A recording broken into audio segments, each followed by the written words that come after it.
안녕하십니까. 성문교회 이기병 목사입니다. 오늘도 하나님 나라의 관점으로 읽는 여호수아서 강해를 시작하도록 하겠습니다. 먼저 기도하겠습니다. 하나님 아버지 감사합니다.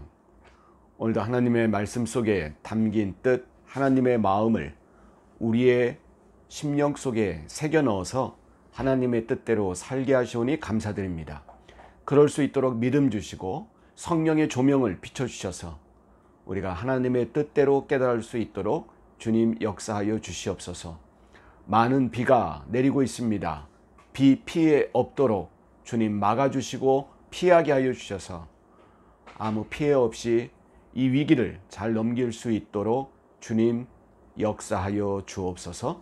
이 시간을 온전히 주님께 믿고 맡겨오며 예수님 이름으로 기도하옵나이다. 아멘. 오늘 여호수아서 6장부터인데요. 그 전에 우리가 몇 가지 좀 정리하고 넘어갈 필요가 있습니다. 자, 이제 6장은 이제 여리고성으로 진격하는, 그러니까 여리고성이 무너지는 그 본문이고요. 그 전에 이스라엘 백성이 요단강을 건너서 이 여리고성 직전까지 오기까지의 이 부분이 우리가 오늘날 신앙인으로서 한번 좀 생각해 볼 필요가 있는 그런 부분이 있습니다. 자, 여러분, 요단강을 건넜습니다. 어떻게 건넜죠? 이제는 확인하고 건넌 게 아니고 믿음으로 건넜죠. 먼저 발을 대니까 요단강이 갈라졌습니다. 근데 하나님이 역사하신 그 때가 요단물이 넘칠 때라 그랬어요. 내가 저번에 숙제 내드렸죠. 여러분, 어떻게 묵상하셨습니까? 왜 하나님은 물이 넘칠 때 건너게 하셨을까요? 그리고 거기서 소산물을 먹을 때 하늘의 만나가 그쳤습니다. 만나를 계속 주시면 얼마나 좋겠습니까? 일 안 해도 되잖아요. 근데 왜 하나님은 만나를 멈추게 하셨을까요? 이 부분을 보고 어떤 분들은 짓궂으신 하나님, 그렇게 말씀하시는 분도 있습니다. 왜 더 고생하게 그렇게 만드셨을까? 여러분, 사람 보고 고생하라고 여러분 하나님께 역사하신 게 아니라는 것입니다. 여러분, 여기서의 핵심은 뭐냐면 가장 좋은 때, 확실한 때, 가장 내가 살기 편한 방법, 이것이 가장 좋은 것이 아니라는 사실입니다. 물이 마를 때 건널 수도 있었겠죠. 그게 하나님이 역사하시는 때가 언제인가, 그거는 여러분 우리 사람이 판단할 수 없다는 것을 말씀하고 있습니다. 혹자는 물이 넘칠 때 건너야 하나님이 이 물도 가르시고 하나님의 영광이 드러난다라고 말씀합니다. 여러분, 하나님은 하나님이 역사하시는 것을 자랑하시는 분이 아닙니다. 야, 내가 이렇게 했지? 니네 인간들 놀랬지? 하나님은 그런 하나님이 아니십니다. 인간에게 자랑하려고 여러분 물이 넘칠 때 이스라엘 백성들을 건너게 하신 것이 아닙니다. 무슨 말인가? 이제 너희들이 판단하지 말라는 것입니다. 가나안에 들어가서 살 때 이때 이 방법으로 하나님 해주세요, 요구하지 말라는 것입니다. 하나님이 뜻한 바 하나님의 방법을 인간들은 수용하라는 것입니다. 인간이 신에게 요구할 수 있는 것, 그 신은 우상입니다. 여러분, 진실하신 하나님 스스로 판단하시고 역사하시는 하나님, 그 하나님의 때와 그 하나님의 방법이 가장 선한 것임을 믿으라는 것입니다. 물이 마를 때 건너게 할 수도 있고 물이 넘쳤을 때 건너게 할 수도 있는 하나님이십니다. 하늘의 만나가 멈춰도 먹고 살 수 있게끔 역사하시는 하나님이십니다. 그 하나님을 경외하라는 것입니다. 인간 스스로 하나님이 하실 일을 판단하지 말고 또 안 해주셨다고 불평하지 말고, 하고 안 하고의 가장 좋은 때와 방법은 하나님이 알고 계신 것입니다. 그러기에 불평할 일이 없습니다. 불만을 가질 일이 없지요. 왜? 하나님이 가장 좋은 때, 가장 좋은 방법으로 하나님이 우리를 인도해 주시는 줄 믿기 때문입니다. 자, 그리고 나서 길갈에 12돌을 세웠습니다. 후손들이 이것을 뭐냐고 묻거든 하나님께서 이 요단강을 건너게 하신 하나님을 증언하라고 그렇게 12돌을 세웁니다. 그리고 백성들이 유월절을 예배를 드리고, 그리고 할례를, 아직 광야에서 할례를 하지 않은 그러한 남성들이 다 할례를 받습니다. 자, 그러고 나니까 여러분, 우리 저번 주에 하려고 했는데 못했던 부분이 5장 13절에서 15절입니다. 자, 읽어볼게요. 여호수아가 여리고에 가까이 이르렀을 때에 눈을 들어 본즉 한 사람이 칼을 빼어 손에 들고 마주서 있는지라. 여호수아가 나아가서 그에게 묻되 너는 우리를 위하느냐 우리의 적들을 위하느냐 하니 그가 이르되 아니라 나는 여호와의 군대 대장으로 지금 왔느니라 하는지라. 여호수아가 얼굴을 땅에 대고 엎드려 절하고 그에게 이르되 내 주여 종에게 무슨 말씀을 하려 하시나이까. 여호와의 군대 대장이 여호수아에게 이르되 내 발에서 신을 벗으라 내가 선 곳은 거룩하니라 하니 여호수아가 그대로 행하니라. 자, 제가 드리고 싶은 말은 이겁니다. 요단강을 건넜죠. 길갈에 12돌을 세웠습니다. 할례를 받았고요. 유월절 예배를 드렸습니다. 그랬더니 누가 나타났어요? 여호와의 군대 장관. 14절이죠. 그가 이르되 아니라 나는 여호와의 군대 대장. 군대 대장. 천사죠. 싸우는 천사입니다. 군인 천사예요. 이 여호수아 앞길에 나타났다. 무슨 말인가? 여러분, 인간이 할 바를 다할 때, 하나님을 향하여 할 바를 다할 때 하나님은 이렇게 영적 체험을 하게 해주십니다. 천사를 만나게 해주시고 여호와의 군대 대장을 만나게 해주시고 거기서 영적인 힘을 얻게 되는 것입니다. 이제 여리고를 앞두고 있습니다. 여리고 성을 앞두고 있습니다. 천하의 여호수아라도 두려움이 있었을 것입니다. 하나님의 방법이 있다고는 하지만 그래도 나가 싸워야 될 것은 바로 자기이기 때문에 아마 두려움이 있었을 것입니다. 영적 체험이 필요합니다. 그 두려움을 없애려면 하나님을 만나야 됩니다. 그런데 여러분, 하나님이 아무렇게나 만나주나요? 아닙니다. 앞서 믿음으로 요단강을 건넜고 길갈에 12돌을 세웠고 할례를 받았고 유월절 예배를 드렸습니다. 그랬더니 만나주신 것입니다. 여러분, 내가 할 바는 다 하지 않고 내가 감사할 것, 예배 드릴 것, 기도할 것, 말씀을 보고 실천해야 될 것은 하지 않고 하나님 만나주세요. 하나님 해주세요. 하나님 저 힘들어요. 하나님 저 어떻게 해요? 만나주지 않습니다. 여호수아가 여호와의 군대 대장을 만난 이유는 단 한 가지입니다. 할 바를 했어요. 길갈에 12돌을 세우는데 힘들어 10개만 세울게.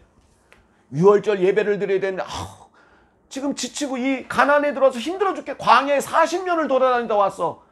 무슨 예배야. 좀만 쉴게. 여러분, 그랬다면 만나지 못합니다. 여리고성도 무너지지 못할 것입니다. 아마 두려워서 여호수아는 도망쳤을 것입니다. 여러분, 하나님의 군대 대장을 만났으니 두려울 게 이제 뭐가 있겠습니까? 50%는 승리한 거예요. 그리고 이 군대 대장이 마지막에 네 발에서 뭘 벗으라? 신을 벗으라 그랬어요.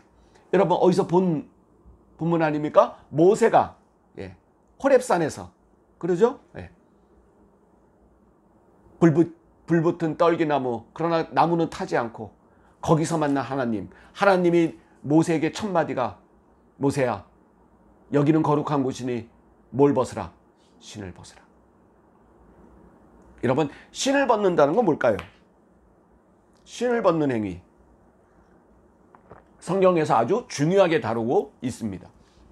뭐냐면 여러분, 고대 사회에서 신을 신지 않는 이 계층은 두 계층입니다. 신을 신지 않아요. 첫 번째가 어린아이들입니다. 어린아이들은 신발을 신지 않았어요. 두 번째, 종들입니다. 노예들은 신발을 신지 않았습니다. 그러니까 무슨 뜻일까요? 신을 벗는 행위는, 하나님 앞에서 신을 벗는 행위는 여러분, 첫 번째 어린아이가 되는 것입니다. 누구 앞에서? 하나님 앞에서. 어린아이의 특징이 뭡니까? 순종을 말하는 것입니다. 부모의 뜻을 따르지 않으면 어린아이는 죽습니다. 부모의 돌봄이 없으면 어린아이는 위험에 처합니다. 어린아이처럼 어린아이가 부모를 무조건 따르듯 무조건적인 순종을 의미합니다. 두 번째, 하나님 앞에서 종이 되는 것입니다. 인간 사회에서는 노예였는데 노예는 신발을 신지 않아요. 즉 하나님 앞에서 종이 되라는 것입니다. 그리고 마지막 세 번째는, 신발은 여러분 내아의 이동수단입니다. 이쪽 지역은 땅이 뜨거워서 신발을 신지 않으면 이동할 수가 없어요. 그리고 땅이 거칠기 때문에 발이 상합니다. 신발은 나를 보호해주고 내가 가고 싶은 곳을 가게 해줍니다. 그런데 이제는 신발을 벗는 행위는 이제 내가 가고 싶은 곳을 가는 게 아닙니다. 그리고 이 신발이 나를 보호해 주리라고 생각하는 것을 벗어 던지는 것입니다. 그것은 뭡니까? 신발을 벗는 행위는 이제 하나님이 가라는 곳을 가야 되는 것입니다. 그리고 이제 나를 보호해 줄 분은 이 신발이 아니고 누구라는 거예요? 하나님이라는 것입니다. 신발을 벗는 행위, 제가 세 가지로 정리했습니다. 이것을 꼭 기억하시기를 바랍니다. 이제 준비가 된 것입니다. 그리고 이제 6장이 들어갑니다. 이제 관문 여리고성이 떡 버티고 있어요. 당대 고대 사회의 최고의 성입니다. 이방 족속들이 이 가나안을 들어올 때 이 여리고성이 딱 버티고 있으니까 많은 외적들을 침범을 막아주는 그러한 성이었습니다. 이걸 넘어야 되죠. 근데 하나님의 방법을 여호수아에게 알려줍니다. 그게 3절부터 5절입니다. 너희 모든 군사는 그 성을 둘러 성 주위를 매일 한 번씩 돌되 엿새 동안을 그리하라. 그 성을 그냥 돌라는 거예요. 하루에 몇 번? 하루에 한 번. 며칠 동안? 6일 동안. 그리고 4절 제사장 7은 7 양각 나팔을 잡고 언약궤 앞에서 나아갈 것이요. 7째 날, 6번은 그렇게 하고 7째 날에는 그 성을 그날만 몇 번? 7번. 그 성을 7번 돌며 그 제사장들은 나팔을 불 것이며 5절 제사장들이 양각 나팔을 길게 불어 그 나팔 소리가 너희에게 들릴 때에는 그 백성은 다 큰 소리로 외쳐 부를 것이라. 그리하면 그 성벽이 무너져 내리리니 백성은 각기 앞으로 올라갈지니라. 아하, 하나님의 방법이에요. 여호수아와 백성들 고민 많이 했을 거예요. 야, 저 성을 어떻게 무너뜨리지? 상대가 안 될 것 같은데. 그러나 하나님의 방법이 따로, 계획이 따로 있었던 거죠. 제사장들의 나팔, 양각 나팔, 짐승의 뿔이죠. 이 뿔, 양의 뿔 나팔을 불고, 그리고 언약궤를 메고, 그 뒤에 백성들이 따라가서 6일 동안은 한 바퀴만 돌고 와라. 매일 한 바퀴씩. 근데 7째 날에는 7번 돌아라. 그리고 이 제사장이 나팔을 크게 불 때 백성들은 이걸 신호로 알아듣고 어떻게 하라는 거예요? 큰 소리로 외치라는 것입니다. 그러면 성이 무너져 내리리라. 여러분, 이걸 처음 들었을 때 어떤 반응을 보였을까? 성경에는 없어요. 여러분, 저 같으면 하나님 말도 안 돼. 이게 소리친다고 그 성이 무너집니까? 당대 최고의 튼튼한 성이고 높은 성인데, 사람이 소리친다고 무너질 거라면 진작에 무너졌겠죠. 바람에 무너졌을 거예요. 지진에 무너졌겠죠. 비폭우에 벌써 무너졌겠죠.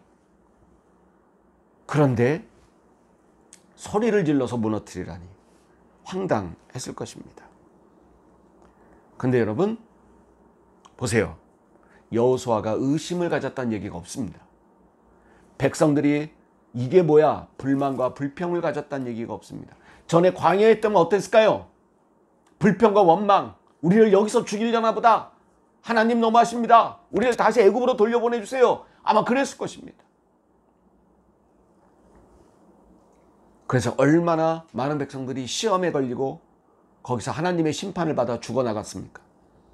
근데 여러분, 이 여리고성이 무너짐의 이 역사에는 그런 것이 단 한 줄도 있지 않습니다. 자, 그리고 나서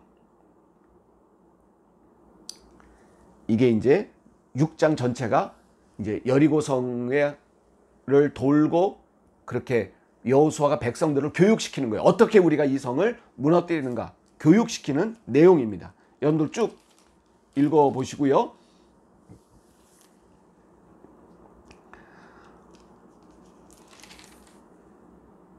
자, 우리가 몇 개 볼 거는 15절, 6장 15절. 일곱째 날 새벽에 그들이 일찍 일어나, 이제 일곱째 날이에요. 6일 동안은 한 바퀴씩 돈 거죠. 그 성을 7번 돌기는 그날 뿐이었더라. 15절. 그리고 여러분 17절. 이 성과 그 가운데 있는 모든 것은 여호와께 온전히 바치되. 그러니까 여리고 성이 무너져서 들어가서 거기에 있는 무슨 재물들, 보물들 이런 거는 다 누구께 바치라는 거예요? 여호와께 바치라. 너희들이 욕심난다고 너희들이 다 인마이 포켓하지 말라는 거예요. 온전히 바치되 기생 라합과 그 집에 동거하는 자는 모두 살려주라.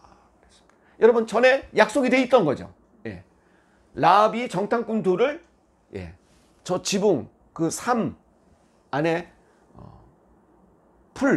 산풀 안에 숨겨줬단 말이에요. 그래서 라합이 내가 하나님을 익히 들어 알고 있다. 하나님이 진짜 신이다. 그러니 너희들은 여기를 점령할 거다. 그때 우리를 살려주라.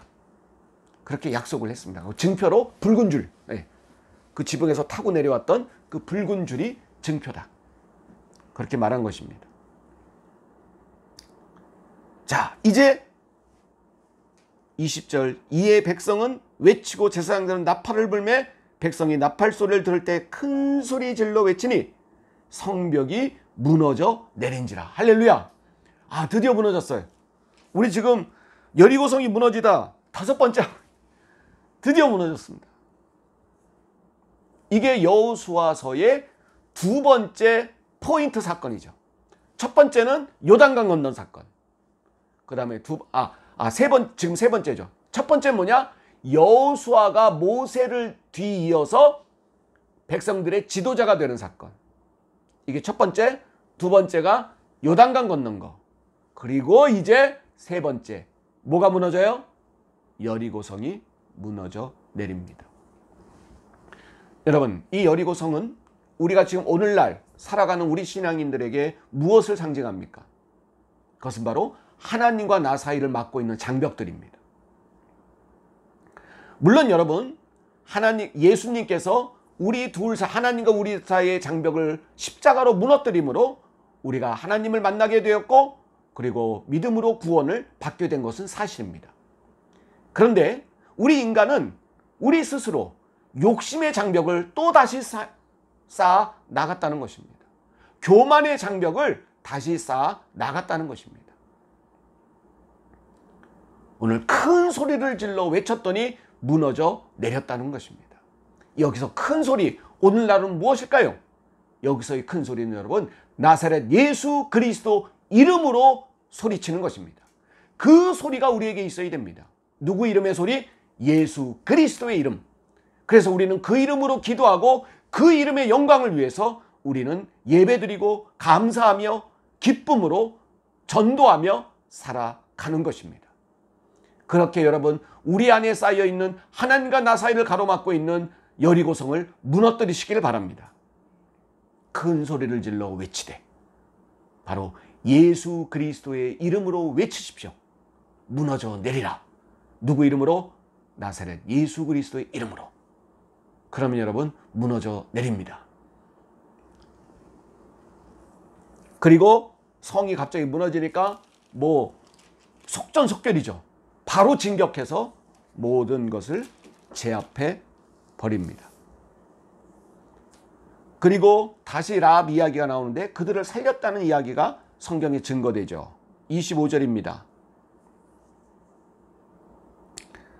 여호수아가 기생 라합과 그의 아버지의 가족과 그에게 속한 모든 것을 살렸으므로 그가 오늘까지 이스라엘 중에 거주하였으니 이는 여호수아가 여리고를 정탐하려고 보낸 사자들을 숨겼음이었더라. 여러분, 그래서 이 라합은 어떻게 되는지 아십니까? 이 라합이 다윗의 고조할머니입니다.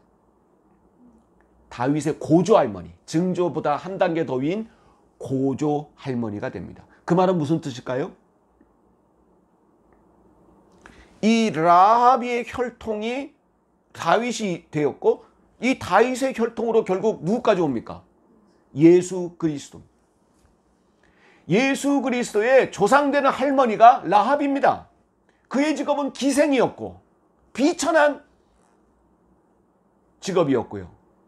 가나안 땅에 머물고 있었던 이방족 속 여인입니다. 그런데 그가 그렇게 거룩하신 예수 그리스도의 조상 할머니입니다. 여러분, 신분이 중요한 게 아닙니다. 직업이 중요한 게 아닙니다. 이런 여인의 혈통으로도 예수 그리스도가 태어나십니다. 다윗이 태어납니다. 여러분, 지금 내가 가지고 있는 것, 나의 처지, 여러분, 이것은 여러분 다 그것을 생각하게 한다면 그건 사탄마귀의 계획에 불과합니다. 예수 그리스도의 혈통이라면 귀족만 있어야죠. 번듯한 직업을 가진 사람들만 있어야죠. 근데 아니죠. 오히려 정반대입니다. 예수 그리스도의 집안을 여러분 쭉 한번 보십시오. 마태복음 1장에 나와 있는 거, 누굴 낳고 누구 낳고 누굴 낳고. 다 세상에서 여러분 다 소외된 자, 왕따 당하는 자, 비천한 자, 조롱당하는 자, 눈물로 인생을 지새웠던 자들, 다 그런 사람들. 떠돌이, 비천한 직업들, 배우지 못한 사람들. 그런 혈통 속에 예수 그리스도가 물론 육신의 혈통이지만 태어나신다는 거죠. 근데 여러분, 예수 믿는다면서도 혈통 찾고 가문 찾고 조상 찾고 학벌 찾고 외형 따지고 직업 찾고, 그건 예수님을 욕되게 하는 거예요. 우리가 이러면 생각해 봅니다. 기생 라합이 다윗의 고조할머니, 예수님의 조상. 이거 여러분 묵상해 볼 필요가 있고 내가 뭘 깨달아야 될 것인가 한번 생각해 보시기를 바랍니다.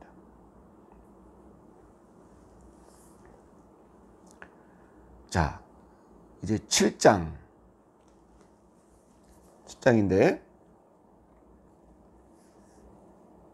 1절 보니까 또 이게 인간의 욕심과 교만이 다시 이제 일어나죠. 6장까지는 아주 좋았습니다.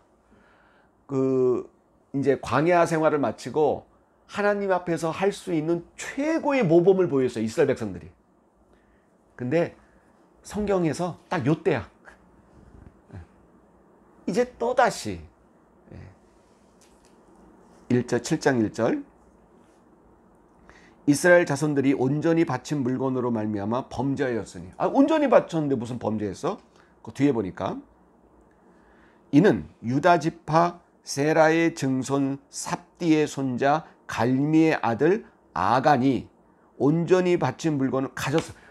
이 아간이라는 놈이 하나님께 바친 물건 중에 몇 개를 가져갔다는 거예요.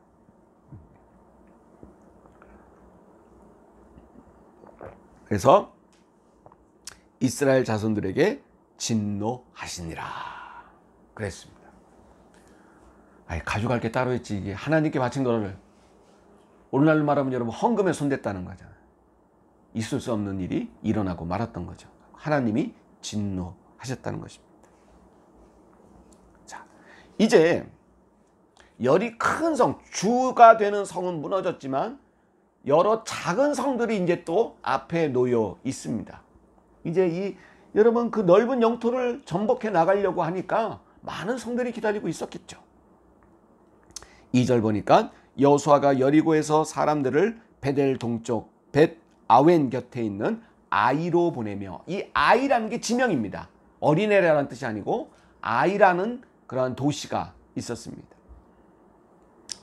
그들에게 말하여 이르되 올라가서 그 땅을 정탐하라 하며 그 사람들이 올라가서 아이를 정탐하고 3절 여호수아에게로 돌아와 그에게 이르되 백성을 다 올라가게 하지 말고 2-3천 명만 올라가서 아이를 치게 하소서.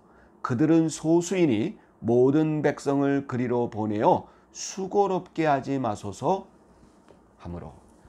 여러분 뭔가 좀 먹고 약간 좀 갸우뚱하지 않습니까? 정탐을 갔어요. 아이라는 곳에. 딱 가니까 별게 아니야. 조그만 도시. 그러니까 여러분 우린 지금 어딜 무너뜨리고 왔어요? 여리고 무너뜨리고 온 사람들이야. 네. 너무 조금의 아이를 보고 오니까. 그러니까 여호수아한테 아이고 사령관님 다 갈 필요 없을 것 같습니다. 그냥 좀 싸움 좀 잘하는 2-3천 명만 좀 뽑아가지고 가면은 손쉽게 우리가 이길 수 있습니다. 그리고 마지막에 모두 가는 수고로움을 하게 하지 마옵소서 그랬습니다. 여러분 이제 뭐가 싹 텄어요? 교만이 싹 튼 거예요. 교만이.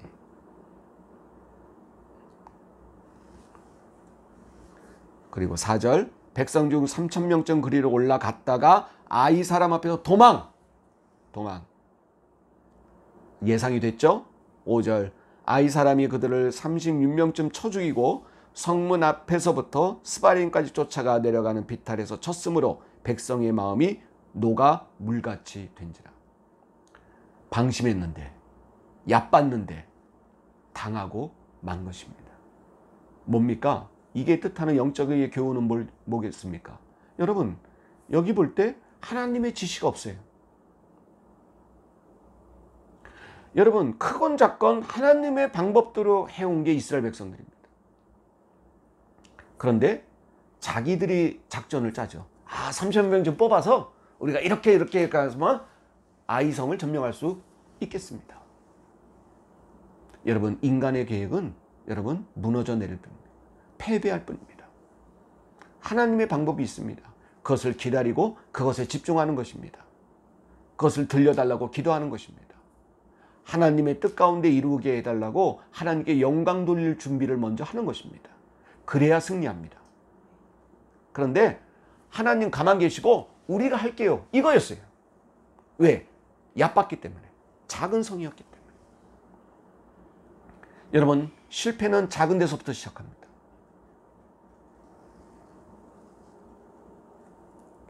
그래서 6절에 여호수아가 옷을 찢고, 여러분 성경에서 옷을 찢는 얘기는 회개하는 행위입니다. 옷을 찢고 이스라엘 장로들과 함께 여호와의 궤 앞에서 땅에 엎드려 머리에 티끌을 뒤집어 쓰고 저물도록 있다가 7절 이르되 슬프도소이다. 주 여호와여 어찌하여 이 백성을 인도하여 요단을 건너게 하시고. 또 시작인데 많이 봤던 거죠? 광야에서. 이럴 거면 우리가 요단을 왜 건너왔습니까? 지금 이게 누가 그러는 거예요? 여호수아가. 우리를 아모리 사람 손에 넘겨 멸망시키려 하셨나이까? 우리가 요단 저쪽을 만족하게 여겨 거주하였다면 좋을 뻔하였나이다. 요단강 건너지 말고 그냥 요단 동편, 거기에 여러분 세 지파가 있죠. 예. 걔네들처럼 그냥 우리도 거기 있었으면 얼마나 좋았을까. 8절, 주여 이스라엘이 그의 원수들 앞에서 돌아섰으니 내가 무슨 말을 하오리까. 자, 오늘은 여기까지인데 여러분 한번 묵상할 것 알려드립니다. 한 주간 여리고성 무너진 것과 아이성의 참패, 이 두 가지를 보고 여러분 한번 비교해 보면서 우리가 한번 묵상해 봅시다. 우리 인생길을 갈 때 여러분 넘어야 할 장애물들이 많이 있습니다. 시험이라는 장애물, 여러 가지 궁핍함의 장애물, 어떤 인간관계의 무슨 장애물, 문제를 해결하고 장애를 넘어야 할 일들이 많이 있습니다. 내 인생의 앞길을 가로막고 있는 여리고성과 같은 것들이 많이 있습니다. 큰 것도 있고 작은 것도 있습니다. 여러분, 그럴 때 우리는 어떻게 될까? 우리 믿는 신앙인들은 어떻게 될까? 여리고성 무너짐과 아이성의 참패, 이 두 개를 한번 비교해 보면서 우리 앞길에 놓인 장애물들을 어떻게 슬기롭고 승리하며 넘어갈 것인가를 한번 깨달아가는 저와 여러분 되시기를 주의 이름으로 축원드립니다. 주님 가르친 기도로 마치겠습니다. 하늘에 계신 우리 아버지여, 이름이 거룩히 여김을 받으시오며 나라가 임하옵시며 뜻이 하늘에서 이루어진 것 같이 땅에서도 이루어지이다. 오늘날 우리에게 일용할 양식을 주옵시고 우리가 우리에게 죄 지은 자를 사하여 준 것 같이 우리의 죄를 사하여 주옵시고 우리를 시험에 들게 하지 마옵시며 다만 악에서 구하옵소서. 대개 나라와 권세와 영광이 아버지께 영원히 있사옵나이다. 아멘. 감사합니다.